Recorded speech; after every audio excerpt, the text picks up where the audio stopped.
रहमान रहीम अस्सलाम वालेकुम नाइम रोज़ team mark जी ਤੁਹਾਡੀ ਖidmat 'ਚ ਹਾਜ਼ਰ ਹੈ ਨਾਜ਼ਰੀਨ ਪਾਕਿਸਤਾਨ ਚੱਲਾਂਗੇ ਇੱਕ ਦੋਸਤ ਨੇ ਸਾਡੇ ਉਹ हाँ ਵਾਕਿਆ जी। ਆਪਣਾ ਸੁਣਾ ਰਹੇ ਨੇ ਜੀ अस्सलाम वालेकुम वालेकुम सलाम वरहमतुल्लाहि बरकातहू। ਹਾਂਜੀ ਕੀ ਹਾਲ ਤੁਹਾਡਾ अल्लाह ताला का फजल है। ਅੱਛਾ ਤੁਸੀਂ ਵੀ ਨਵੇਂ ਅਹਿਮਦੀ ਹੋਏ हाँ ठीक ठाक रहने हैं। हाँ जी ਤੁਸੀਂ ਵੀ ਨਵੇਂ ਅਹਿਮਦੀ ਹੋਏ हाँ जी। ਅੱਛਾ ओ मैं ना अपने पूरे खानदान में 200-250 अफराद है। ਜੀ ਜੀ ਉਹਨਾਂ ਦੇ ਵਿੱਚੋਂ अकेले ही अहमदी होया इसा ਮਾਸ਼ਾਅੱਲਾ और दूसरा कोई अहमदी नहीं। ਜੀ ਜੀ ਤੁਹਾਨੂੰ अच्छा आवाज वैसे ना दोहरी आ रही है। ਕੋਈ ਨਹੀਂ ਤੁਹਾਡੀ ਠੀਕ ਆ ਰਹੀ ਤੁਸੀਂ ਬੋਲੀ ਜਾਓ ਸੋ अच्छा ਉਹ ਨਾ ਸਾਡਾ ਤਾਲੁਕ ਜਿਹੜਾ ਭੱਟੀ ਖਾਨਦਾਨ ਦੇ ਨਾਲ ਹੈ ਜੀ ਜੀ ਤੇ ਆਪਣੇ ਖਾਨਦਾਨ ਵਿੱਚ ਨਾ ਕੋਈ ਅਹਿਮਦੀ ਨਹੀਂ ਸੀ ਜੀ ਜੀ ਤੇ ਮੇਰੇ ਜਿਹੜੇ ਦਾਦਾ ਸਾਹਿਬ ਸਨ ਨਾ ਉਹਨਾਂ ਦੀ ਭੈਣ ਜਿਹੜੀ ਹੈ ਨਾ ਉਹ ਜਿਸ ਖਾਨਦਾਨ ਵਿੱਚ ਵਿਆਹੀ ਹੋਈ ਸੀ ਨਾ ਜੀ ਜੀ ਉਹ ਅਹਿਮਦੀ ਹੋ ਗਏ।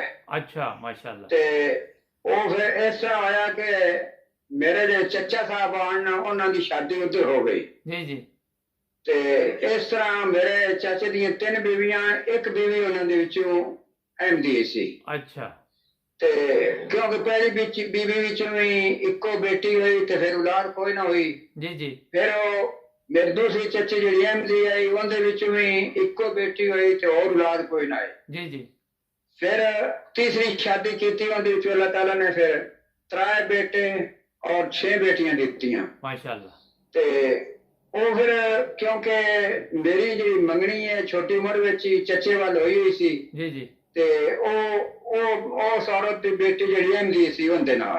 ਅੱਛਾ ਤੇ ਪਹਿਲੇ ਤਾਂ ਮੈਂ ਕੋਈ ਅਹਿਮਦੀ ਦੀ ਮੁਖਾਲਫਤ ਨਹੀਂ ਸਾਂ ਕਰਦਾ।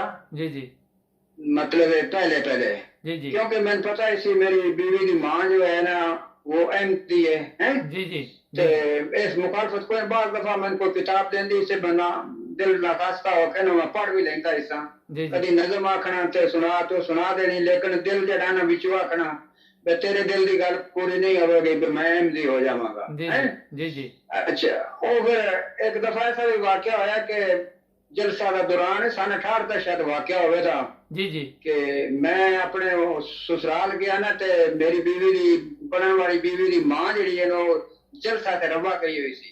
अच्छा जी जी जी ते मैं पूछा किधर गए ने तो उन्हें रवा गए ने जलसा उत्ते। जी जी मैं सोचा भाई मैं भी जाके वेखा भी जलसा किस तरह है किस तरह हालात ने। जी जी ते मैं वो जलसा वेखण वास्ते चला गया जी ते जी हजरत साहब जिहड़े ना वो आखिरी दिन जलसे आई सी जी जी 28 दा।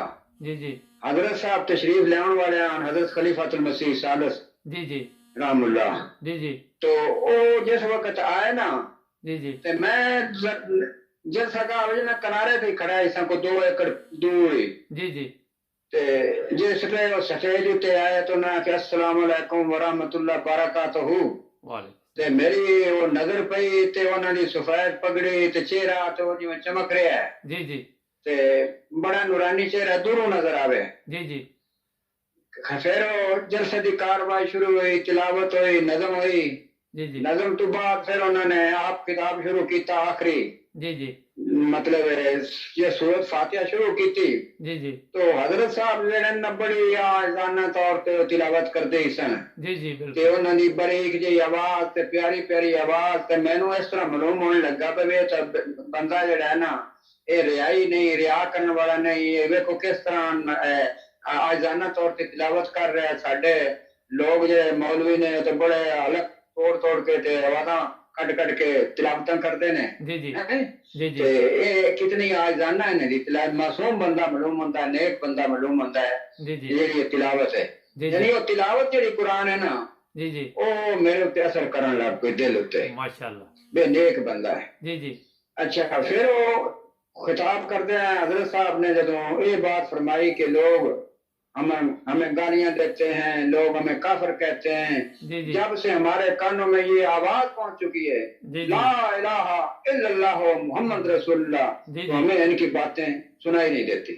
जी जी तो मेरा जिस्म जो है ना वो कांपने लग पड़ा। अच्छा तो जिस तरह कलमा अंदर से निकल गया है माशाअल्लाह तो इस जी तरह जी मतलब सारा जिस्म हिल गया। जी जी तो साथ ही ख्याल आया कि मौलवी तो कहते हैं कि भाई ये इन्हों का कलमा बखरा है, ला इलाहा इल्लल्लाह मुहम्मद रसूलुल्लाह नहीं पढ़ते, जी जी ये तो ला ला इलाहा इल्लल्लाह अहमद रसूलुल्लाह पढ़ते हैं। जी ये जी मौलवी तो झूठ बोलते हैं, तो मोहम्मद रसूलुल्लाह पढ़ते हैं। जी जी लेकिन वो मैं ना दिल विच ये गल निकली भी ये तो मोहम्मद रसूलुल्लाह पढ़ते हैं, लोग कहते हैं ला इलाहा इल्लल्लाह अहमद रसूलुल्लाह पढ़ते हैं, जी तो जी झूठ बोलते हैं। जी जी अच्छा वो फिर मैं हजरत साहब का खिताब सुनता रहा ना, तो इको बारे मैंने ख्याल आया कि मौलवी कहते हैं कि इन्हां अहमदियां दी गल्लां नहीं सुननियां चाहिए, कि अगर इन्हां दी गल्लां सुनो ना तो बंदा मिर्जा ही हो जाता है। अच्छा ਤੇ ਉਹ ਮੈਂ ਸੋਚਿਆ ਵੀ ਇਹ ਤੇ ਮੈਂ ਗੱਲਾਂ ਸੁਣਦਾ ਰਿਹਾ ਤੇ ਮੈਂ ਤਾਂ ਮਿਰਜ਼ਾ ਹੀ ਹੋ ਜਾਣਾ।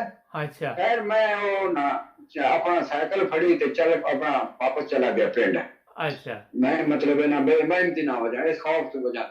जी जी ਫਿਰ ਜਦੋਂ ਬਾਅਦ ਵਿੱਚ ਸ਼ਾਦੀ ਹੋ ਗਈ, जी जी ਕਿਉਂਕਿ ਕਿ ਸਾਡੇ ਖਾਨਦਾਨ ਵਿੱਚ ਟਾਈਮ ਦੀ ਹੋ ਰਹੀ ਸੀ ਕੋਈ ਨਾ, जी जी ਤੇ ਬੀਵੀ ਮੇਰੀ ਜਿਹੜੀ ਹੈ ਉਹ ਮੇਰੇ ਪਿੰਡ ਵਿੱਚ ਆਈ जी जी ਤੇ ਉਹ ਫਿਰ ਨਜ਼ਮਾਂ ਪੜ੍ਹੇ, ਕਿਤਾਬਾਂ ਪੜ੍ਹੇ ਅਹਿਮਦੀਆਂ ਦੀ। अच्छा ਤੇ ਮੇਰੇ ਉਸ ਆਪਣੇ ਰਿਸ਼ਤੇਦਾਰਾਂ ਨੇ ਕਿਹਾ ਤੇ ਮਿਰਜ਼ਾਇਨ ਹੈ ਤੇ ਕਾਫਰ ਨੇ ਤੇ ਨਿਕਾਹ ਹੀ ਕੋਈ ਨਹੀਂ, अच्छा ਤੇ ਤੂੰ ਇਹਨੂੰ ਰੋਕ ਤੇ ਕਿਤਾਬਾਂ ਨਾ ਪੜ੍ਹੇ। जी जी फिर ਹਾਂ ਉਹ ਫਿਰ ਮੈਂ ਰੋਕਣਾ ਸ਼ੁਰੂ ਕਰ ਦਿੱਤਾ, ਉਹ ਲੜਾਈ ਸ਼ੁਰੂ ਹੋ ਗਈ। अच्छा ਤੇ ਮੇਰੇ ਵਾਲਿਦ ਸਾਹਿਬ ਜਿਹੜੇ ਉਹਨਾਂ ਨੂੰ ਲੈਣ ਵਾਸਤੇ ਜਾਣ ਲੱਗੇ, ਆਪਣੇ ਸਹੁਰੇ ਜਾਣ ਲੱਗੇ ਮੇਰੇ।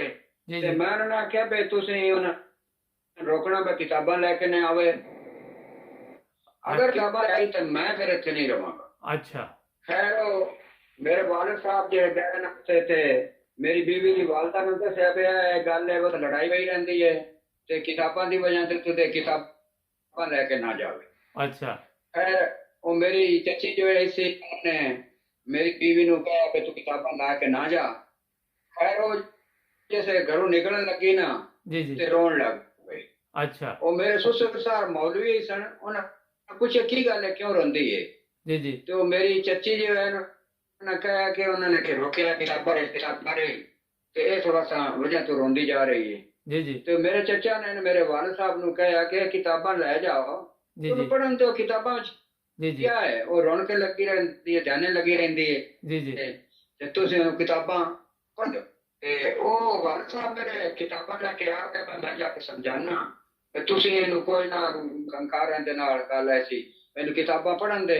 जी जी ਤੇ ਉਹ ਵਾਲਿਦ ਸਾਹਿਬ ਜਿਹੜੇ ਮੇਰੇ ਆਏ ਉਹਨਾਂ ਘੋੜੀ ਘਰ ਬੰਦੀ ਘੋੜੀ ਤੋਂ ਮਤਲਬ ਆਪ ਨਮਾਜ਼ ਪੜ੍ਹਨ ਚਲੇ ਗਏ ਪਏ, ਵਾਪਸ ਆਣਾ ਤੇ ਘੋੜੀ ਤੋਂ ਸੀਨ ਲਾਣਾ ਮੈਂ। जी जी ਤੇ ਮੈਂ ਮੇਰੀ ਬੀਬੀ ਜਿਵੇਂ ਆਈ ਘਰ ਉਸ ਕਿਤਾਬਾਂ ਮੇਰੇ ਸਾਹਮਣੇ ਆਣ ਕੇ ਰੱਖੀਆਂ जी जी ਤੇ ਆਪਣਾ ਬੁਰਕਾ ਉਤਾਰਿਆ जी ਤੇ जी ਉਹ ਆਪਣੀ ਵੱਡੀ ਭੈਣ ਦੇ ਘਰ ਚਲੀ ਗਈ। जी जी ਮੈਂ ਵੇਖਿਆ ਬਈ ਕਿਤਾਬਾਂ ਲੈ ਕੇ ਆ ਗਈ, ਮੈਨੂੰ ਬੜਾ ਗੁੱਸਾ ਚੜਿਆ। जी जी ਮੈਂ ਉਹ ਕਿਤਾਬਾਂ ਲੈ ਕੇ ਨਾ ਤੇ ਫਿਰ ਉਸੇ ਵਕਤ ਹੀ ਘੋੜੀ ਤੇ ਚੜਿਆ ਤੇ ਰਾਤ ਨੂੰ ਸਹੁਰੇ ਚਲਾ ਗਿਆ। ਮੈਂ अच्छा ਉਹਨਾਂ ਨੇ ਕਿਹਾ ਮੈਂ ਨਹੀਂ ਕਿਤਾਬਾਂ ਪੜ੍ਹਨ ਦੇ। अच्छा ਉਹ ਫਿਰ ਮੌਸਮ ਖਰਾਬ ਹੋ ਗਿਆ ਹੈ अच्छा ते ਇੱਥੇ। अच्छा तुसी ये ਤੇ मुख्तसर ਤਾਂ दस ਸਹੀ ਆਵਾਜ਼ ਨਹੀਂ ਆ ਰਹੀ, ਬਾਤ ਪਤਾ ਨਹੀਂ ਕਿਤਨ ਤੱਕ ਸੁਣੀ ਹੈ। मैं सुनी है कि ਤੇ तुसी ਉਹ ਫਿਰ ਕਿਤਾਬਾਂ ਜਿਹੜੀਆਂ ਨਾ जी जी ਮੈਂ ਵਾਪਸ ਸਹੁਰੇ ਜਾ ਕੇ ਛੋੜ ਆਇਆ जी जी ਤੇ ਫਿਰ ਮੈਂ ਨਹੀਂ ਪੜਨ ਦੇਣੀਆਂ। जी जी ਤੇ ਉਹ ਚਾਚਾ ਮੇਰਾ ਕਹਿਣ ਲੱਗਾ ਬਈ ਤੁਹਾਨੂੰ ਪਤਾ ਹੀ ਸੀ ਕਿ ਇਹਦੀ ਵਾਲਦਾ ਅਹਿਮਦੀ ਹੈ जी जी ਤੇ ਤੁਹਾਨੂੰ ਰਿਸ਼ਤੇ ਨਾ ਲੈਂਦੇ, ਹੁਣ ਤੁਸੀਂ ਲੈ ਕੇ ਰਿਸ਼ਤਾ ਤੇ ਮੇਰੇ ਨਾਲ ਇਸ ਤਰ੍ਹਾਂ ਕਰਦੇ ਹੋ। जी जी ਉਹ ਫਿਰ ਮੇਰੀ ਛੋਟੀ ਚਾਚੀ ਨੇ ਮੈਨੂੰ ਸਮਝਾਇਆ जी जी ਕਿ ਤੂੰ ਕਿਤਾਬਾਂ ਲੈ ਜਾ, ਉਹਨੂੰ ਪੜਨ ਦੇ, ਜੀ ਇਹਦੀ ਮਾਂ ਇੱਕੋ ਹੀ ਮਿਰਜ਼ਾਨ ਹੈ, ਮਰ ਜਾਏਗੀ ਤੇ ਫਿਰ ਉਸ ਤੋਂ ਬਾਅਦ ਨਾ ਅਸਾਂ ਰੱਬਾ ਜਾਣਾ ਨਾ ਇਹਨੂੰ ਜਾਣ ਦੇਣਾ, जी जी ਨਾਲੇ ਬੱਚੇ ਹੋ ਪਾਉਣ ਤੇ ਆਪੇ ਛੱਡ ਜਾਏਗੀ, जी जी ਤੂੰ ਉਹਨੇ ਲੜਾਈ ਝਗੜਾ ਨਾ ਬਣਾ। जी जी ਖੈਰ ਉਹ ਮੈਂ ਆਪਣੀ ਛੋਟੀ ਚਾਚੀ ਦੇ ਕਹੇ ਦੇ ਉੱਤੇ ਕਿਤਾਬਾਂ ਜਿਹੜੀਆਂ ਨੇ ਉਹਨੂੰ ਲਿਆ ਕੇ ਵਾਪਸ ਦੇ ਦਿੱਤੀਆਂ। जी जी ਲੇਕਿਨ ਮੇਰੇ ਦਿਲ ਵਿੱਚ ਗੁੱਸਾ ਆ, ਮੇਰੇ ਸਾਹਮਣੇ ਕਿਤਾਬਾਂ ਕਿਉਂ ਪੜ੍ਹਦੀ ਹੈ। अच्छा ਮੇਰਾ ਖਿਆਲ ਹੋਇਆ ਕਿ ਪਿੱਛੇ ਦੀ ਜ਼ਿੰਦਗੀ ਨਹੀਂ ਗੁਜ਼ਰ ਸਕਦੀ ਤੇ ਮੈਂ ਕੋਈ ਹੋਰ ਹੀ ਸ਼ਾਦੀ ਕਰਾਂਗਾ, ਇਹਨੂੰ ਕਿੱਥੇ ਛੱਡਿਆ, ਉਹਨਾਂ ਨੂੰ ਕਿੱਥੇ ਛੱਡਿਆ ਤੇ ਆਪ ਮੈਂ ਨਾ ਘਰ ਛੱਡ ਕੇ ਚਲਾ ਗਿਆ ਤੇ ਕਿਤੇ ਬਾਹਰੋਂ ਹੋਰ ਹੀ ਪੈਸੇ ਕਮਾਵਾਂਗਾ ਤੇ ਕੋਈ ਹੋਰ ਉੱਤੇ ਨਾ ਨੌਕਰੀ ਕਰਕੇ ਤੇ ਸ਼ਾਦੀ ਕਰਾਂਗਾ ਤਾਂ ਮੇਰਾ ਗੁਜ਼ਾਰਾ ਨਹੀਂ ਹੁੰਦਾ। अच्छा ਮੈਂ ਫਿਰ ਉਹ ਘਰ ਛੋੜ ਕੇ ਨਾ ਤੇ ਸ਼ਹਿਰ ਚਲਾ ਗਿਆ। ਸ਼ਹਿਰ ਦਾ ਮੈਂ ਜਾਣ ਕੇ ਨਾਂ ਨਹੀਂ ਲੈ ਰਿਹਾ। जी जी ਉੱਥੇ ਮੈਂ ਚਲਾ ਗਿਆ ਤੇ ਨੌਕਰੀ ਤਲਾਸ਼ ਕਰਨ ਵਾਸਤੇ। ਮੈਂ ਉੱਥੇ ਕਿਰਾਏ ਤੇ ਮਕਾਨ ਲੈ ਕੇ ਰਹਿਣਾ ਸ਼ੁਰੂ ਕਰ ਦਿੱਤਾ। ਨੌਕਰੀ ਤਲਾਸ਼ ਕਰਦਾ ਰਿਹਾ, ਕੋਈ ਨੌਕਰੀ ਮਿਲ ਗਈ। ਫਿਰ ਨਾ ਆਵਾਜ਼ ਆ ਰਹੀ ਹੈ? हाँ जी आ रही है।